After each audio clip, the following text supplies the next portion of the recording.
Coefficient, how to verify zeros and coefficient. पहले question हम करते हैं f(x) = 3x² + 5x - 2 हमको दिया हुआ है, तो हम इसको सॉल्व कर लेते हैं एज इट इज, जैसे कल मैंने फैक्टर करने सिखाए थे। 3 × 2 हो गया 6 के हमें फैक्टर करने हैं, कुछ इस तरीके से करने हैं कि जो मिडिल टर्म स्प्लिटिंग मेथड हम इसमें अप्लाई कर सकें, 5 को हम स्प्लिट कर सकें। 6 1 = 6 एंड 3 2 = 6। हम इसको भी कर सकते हैं और इसको भी अप्लाई कर सकते हैं। क्यों कर सकते हैं? क्योंकि 6 - 1 = 5 होता है और 3 + 2 भी 5 होता है। हमें चाहिए प्लस का 5 और मल्टीप्लाई करने पर आना चाहिए माइनस का 6। अब आप सोच रहे हैं कि माइनस का 6 कैसे आया, क्योंकि यहाँ पे जो कांस्टेंट है उसके आगे जो साइन लगा हुआ है वो माइनस का है। 3 × -2 = -6। तो हमें यूज करना चाहिए, हम इसे यूज कर सकते हैं, ये बेस्ट होगा हमारे लिए। कैसे यूज करेंगे? 3x² + 6x - 1x - 2 हम यहाँ पे लिख सकते हैं। 1x से लिखने की हमें जरूरत नहीं होती है, हम यहाँ पे केवल 1 भी लिख सकते हैं, केवल x भी लिख सकते हैं। 3x² एंड 6x में हमें कॉमन लेना है, तो 3 कॉमन आ रहा है और x भी कॉमन आ रहा है। यहाँ पे बचेगा x प्लस यहाँ बचेगा 2। दोनों वैल्यू में कुछ भी कॉमन नहीं आ रहा है, बट एक साइन कॉमन आ रहा है, वो है माइनस का साइन। और जब कुछ कॉमन नहीं आता है तो हम कॉमन ले लेते हैं 1। अंदर की साइड पे बचेगा x + 2, क्योंकि मैंने आपको लास्ट वीडियो में बताया था कि अगर यहाँ पे हम माइनस साइन कॉमन लेते हैं तो अंदर जो ब्रैकेट के अंदर जो साइन आएगा वो इसका ऑपोजिट आएगा। माइनस साइन है तो प्लस आ गया, अगर यहाँ पे प्लस होता तो कोई दिक्कत नहीं है, फिर हमें साइन चेंज करने की कोई जरूरत नहीं होती है। अच्छा, हम इसे चेक भी कर सकते हैं, मैंने बताया था इसको चेक कैसे किया जाता है। -1 को इससे करेंगे आप x से मल्टीप्लाई तो -x हो जाएगा। -1 को अगर आप +2 से मल्टीप्लाई करते हैं तो -2 हो जाता है। तो देखिए एडिटिव वैल्यू यहाँ पे रखी हुई है, तो हम चेक भी कर सकते हैं कि हमारा जो साइन है वो हमने बिल्कुल राइट लगाया है या फिर नहीं लगाया है। मेरा आपकी गलती नहीं होनी चाहिए इसमें, बिल्कुल भी नहीं। ओके, तो हमारे यहाँ पे x + 2 दोनों में कॉमन आ गया है, इसमें भी और इस पूरी टर्म्स में, और अंदर बचा है 3x - 1। तो अगर हमें यहाँ तक सॉल्यूशन हमें ऑब्टेन हो जाता है तो जीरोस निकालना काफी इजी हो जाता है। कैसे निकालेंगे हम जीरोस? हमें पता है कि x + 2 = 0 होगा, या तो x की वैल्यू हो गई इससे माइनस का 2, आइदर लिख देते हैं, और 3x - 1 = 0, तो x की वैल्यू होगी 1/3। तो माइनस का 2 and 1/3 both are the zeros of polynomial f(x). Okay, तो हम यहाँ लिख सकते हैं -2 and 1/3 are zeros of polynomial f(x). यहां तक मैंने कल आपको समझा दिया था ये क्वेश्चन में हम जीरोस को कैसे फाइंड करते हैं, लेकिन अब मैं बात कर रही हूँ कि जीरोस का कोएफिशिएंट से क्या रिलेशन होता है। तो इसके लिए मैंने 2 फॉर्मूलाज आपको पढ़ाए थे, और वो जो 2 फॉर्मूलाज थे वो थे sum of zeros and product of zeros.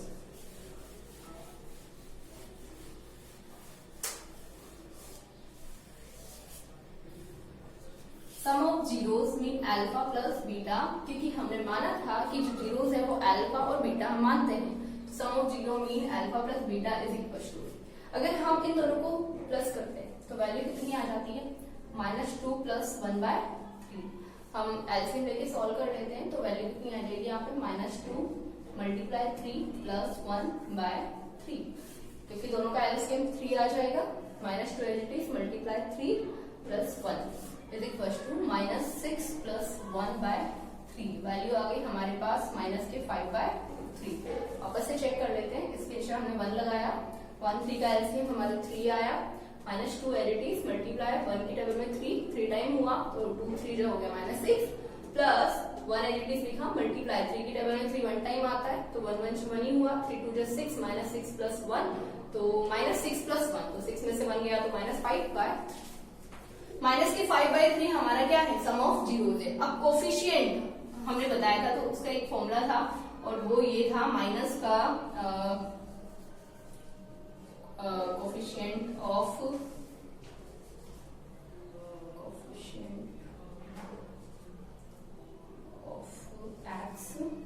Divide by coefficient of X square. इस फॉर्मूले में अगर हम वैल्यू पुट करेंगे तो हमारे पास माइनस के 5/3 आना चाहिए। देखते हैं, हम चेक कर लेते हैं। माइनस लगाया हमने, कोफिशिएंट ऑफ एक्स, एक्स का जो कोफिशिएंट है वो कितना है +5, तो हम यहाँ लिख दिया 5 divide by coefficient of X square coefficient क्या है 3।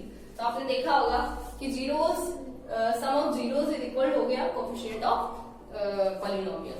सो जीरोस और कोफिशिएंट की वैल्यू जो है बिल्कुल इक्वल आनी चाहिए। हम बिल्कुल as it is product of zeros निकाल लेते हैं, alpha multiply beta is equal to, हमारे पास दो जीरोस है, -2 मल्टीप्लाई 1/3, तो वैल्यू आ जाएगी हमारी -2/3। अगर हम फॉर्मूले से इसे सॉल्व करते हैं तो हमने कल फॉर्मूला पढ़ा था, इसमें प्लस का साइन आता है, पॉजिटिव वैल्यू आती है, ध्यान रखना है ये चीज आपको। कांस्टेंट टर्म्स ऊपर आती है और डिवाइड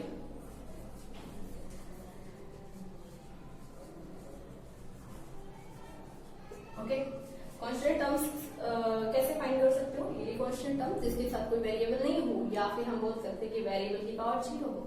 तो -2 हमारी कांस्टेंट टर्म्स है, divide by coefficient of X square का कोफिशिएंट कितना है 3, देख लीजिए आप, -2/3। तो हमारा प्रूव हो जाता है, hence zeros of polynomial and coefficient का जो वैल्यू है वो क्या हो जाती है, ट्रू प्रूव हो जाती है। तो आई होप कि आपको समझ में आया होगा। मैं एक क्वेश्चन आपको करवा देती हूँ और इसी से रिलेटेड और एक होमवर्क क्वेश्चन आपको मिल जाता है, आप नोट कर सकते हैं, और अगर आपको समझ आ गया है तो आप खुद भी सॉल्व कर सकते हैं आपकी बुक का हेल्प लेकर। जैसे क्वेश्चन आ गया एक्स स्क्वायर माइनस के 15 आ गया, फाइंड करो इसका, जीरोस फाइंड करने हैं एंड कोफिशिएंट को आपको वेरीफाई करना है। तो क्या करेंगे आप इसका सॉल्यूशन करने के लिए? इसमें मैं एक बहुत ही अच्छा कॉन्सेप्ट आपको पढ़ाने वाली हूँ। बहुत सारे बच्चों को ना ये वाला कॉन्सेप्ट आता ही नहीं है, किस तरीके से हम इसे सॉल्व किया जाए। तो हम क्या करते हैं, यहाँ पे एक्स स्क्वायर लिखते हैं, माइनस 15 को हम किस तरीके से लिख सकते हैं ताकि ये रूट बन जाए। जब हम दो रूट वैल्यू को मल्टीप्लाई करते हैं तो वो एक सिंगल होल नंबर बन जाता है। कैसे बन जाती है, हमने पावर और एक्सपोनेंट पढ़ा होगा 8th क्लास में, 9th क्लास में। अगर आपको थोड़ी बहुत भी इसकी इंफॉर्मेशन हो तो देख लेते हैं, अगर नहीं भी है तो 15√2 का मतलब होता है 1/2 मल्टीप्लाई 15√2 का मतलब हो गया 1/2।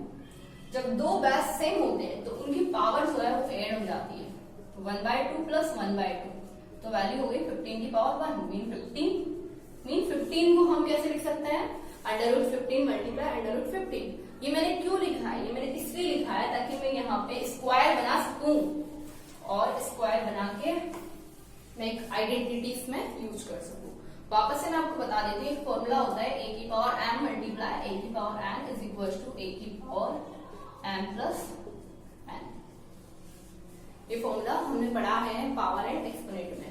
एनीवे, तो हम इसे लिख सकते हैं एक्स स्क्वायर माइनस √15 की पावर 2, क्योंकि √15 की वैल्यू होती है 15 की पावर हाफ, उसकी वैल्यू हो गई 2, तो वैल्यू हो गई 15।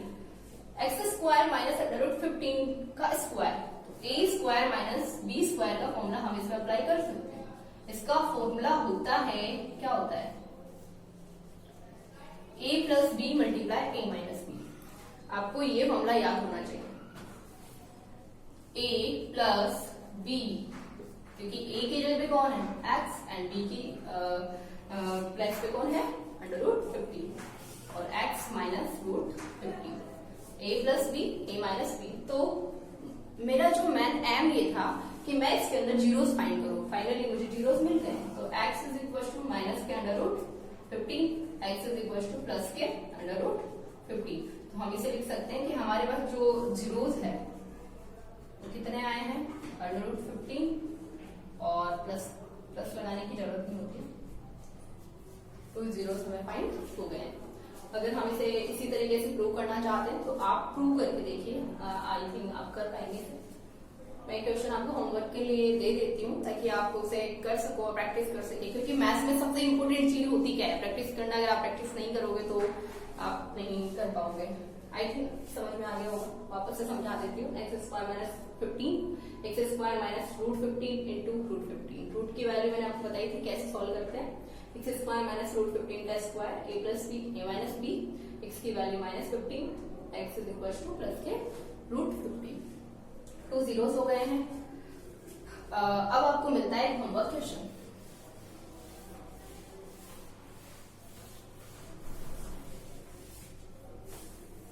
होमवर्क में मैं आपको एक क्वेश्चन दे देती हूँ, बहुत ही सिंपल सा क्वेश्चन है। आई थिंक चलो ठीक है। Find the